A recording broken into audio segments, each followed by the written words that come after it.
ಒಂದು ಈರುಳ್ಳಿ, ಒಂದು ಟೊಮ್ಯಾಟೊ ಹೆಚ್ಚಿಟ್ಕೊಂಡಿದ್ದೀನಿ. ಸ್ವಲ್ಪ ಕಡಾಯಿ ಬಿಸಿ ಮಾಡಿ ಎಣ್ಣೆ, ಜೀರಿಗೆ, ಸಾಸಿವೆ ಹಾಕೋಬೇಕು. ಕರಿಬೇವು, ಕಟ್ ಮಾಡಿರೋ ಈರುಳ್ಳಿ ಹಾಕಿ ಸ್ವಲ್ಪ ಬ್ರೌನ್ ಕಲರ್ ಬರೋವರೆಗೂ ಫ್ರೈ ಮಾಡೋಣ. ಸ್ವಲ್ಪ ಅರಿಶಿನ, ರುಚಿಗೆ ತಕ್ಕಷ್ಟು ಉಪ್ಪು, ಖಾರ ಹಾಕಬೇಕು. ಆಮೇಲೆ ಟೊಮ್ಯಾಟೊ ಹಾಕಿ ಫ್ರೈ ಮಾಡೋಣ. ಟೊಮ್ಯಾಟೊ ಹಾಕಿದ ಮೇಲೆ ಒಂದು ಸ್ವಲ್ಪ ಬೆನಿಬೇಕು. ಸ್ವಲ್ಪ ಫ್ರೈ ಆದಮೇಲೆ ನಾವು ರುಬ್ಬಿಟ್ಕೊಂಡಿರೋ ಗ್ರೇವಿ ಹಾಕೋಣ.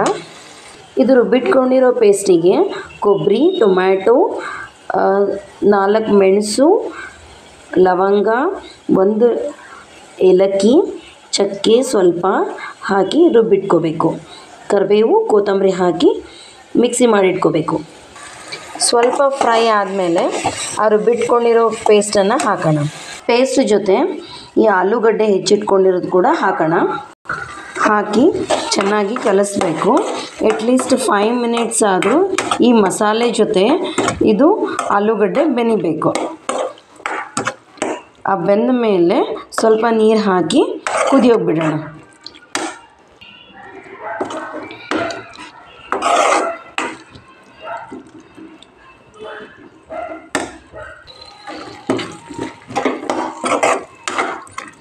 ಚೆನ್ನಾಗಿ ಆ ಮಸಾಲೆ ಜೊತೆಗೆ ಬೆರೀಲಿ ಆಲೂಗಡ್ಡೆ. ಇನ್ನೊಂದು 2 ಮಿನಿಟ್ಸ್ ಅದಾದಮೇಲೆ ನಾವು ನೀರು ಹಾಕಿ ಕುದಿಯೋಕೆ ಬಿಡೋಣ. ಈಗ ಇದು ಪಲ್ಯಕ್ಕೆ ನೀರು ಹಾಕೋಣ. ಆಲೂಗಡ್ಡೆ ಕುರ್ಮಕ್ಕೆ ನೀರು ಹಾಕಿ ಕುದಿಯೋಕೆ ಬಿಡೋಣ.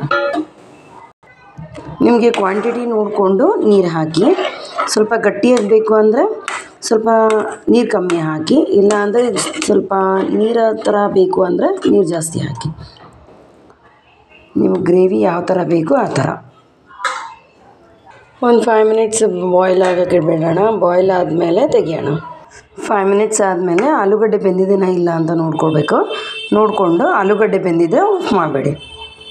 ನೀವು ನೋಡ್ಬೋದು ಕರ್ರಿ ಎಷ್ಟು ಸೂಪರಾಗಿ ಬಂದಿದೆ.